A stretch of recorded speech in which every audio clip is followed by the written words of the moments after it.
নিয়ে আসা হয়েছে এবং বেলা সন্ধ্যা 6টায় তাকে ল্যান্ড করা হয়েছে এবং সন্ধ্যা 6টায় ল্যান্ড করার পরে তাকে অ্যাম্বুলেন্সে করে হৃদরোগ ইনস্টিটিউটে নিয়ে আসা হয়েছে। এখানে তাকে হিমাগারে রাখা হয়েছে এবং তার জানাজার নামাজ আমাদের প্রধান উপদেষ্টা প্রফেসর ডক্টর মোহাম্মদ ইউনূস আগামীকাল বেলা 2:30টার সময় ঘোষণা করেছেন এবং তিনি জানিয়েছেন যে মানিক মিয়া এভিনিউতে সংসদ ভবনের মাঠে বিশেষ একটি ব্যবস্থা করা হয়েছে। আপনারা যারা জানাজায় অংশগ্রহণ করবেন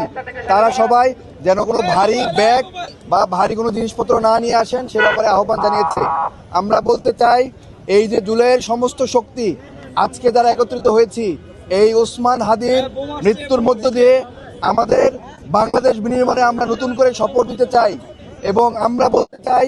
যে একটি বাংলাদেশপন্থী নতুন একটি রাজনৈতিক বন্দোবস্ত থেকে আমরা যেতে চাই এবং বলতে চাই যারা বিভিন্ন পক্ষ স্যাবোটাইজ করে বাংলাদেশকে অস্থিতিশীল করার চেষ্টা করছে তাদের উদ্দেশ্যে বলতে চাই যে আপনারা ষড়যন্ত্রকে রুখিয়ে দিয়ে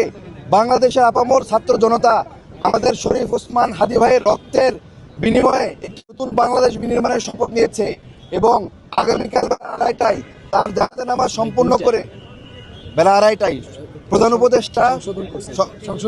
আগামীকালকে জানাজা নামাজের পরে তাকে আমাদের জাতীয় কবি নজরুল ইসলামের কবরের পাশে তাকে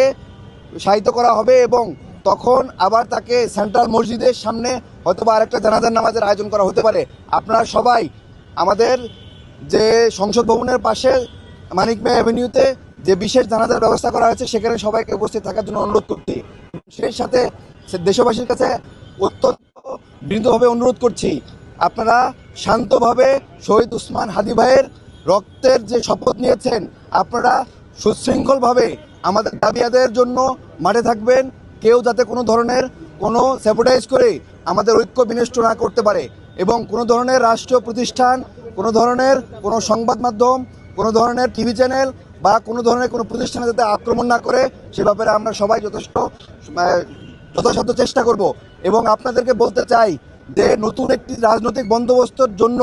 যে রক্ত দিয়েছে এবং জুলাইয়ের যে 1400 শহীদ হয়েছে এবং আমরা ছাত্র জনতা যে মাঠে নেমে এসেছি আমাদের জুলাই এখনো শেষ হয় নাই এবং আমরা একটি নতুন গণতান্ত্রিক পন্থায় নতুন একটি সরকার গঠনের মাধ্যমে আমরা এই বাংলাদেশপন্থী একটি রাজনৈতিক বন্দোবস্ত দেখতে চাই যারা শুধুমাত্র বাংলাদেশের অধিকার নিয়ে কাজ করবে, বাংলাদেশের জনমানুষের অধিকার নিয়ে কাজ করবে বলে আমরা মনে করি। আপনাদের সবাইকে ধন্যবাদ। আমরা পরবর্তীতে আবার যদি কোনো আপডেট থাকে আপনাদেরকে জানাবো।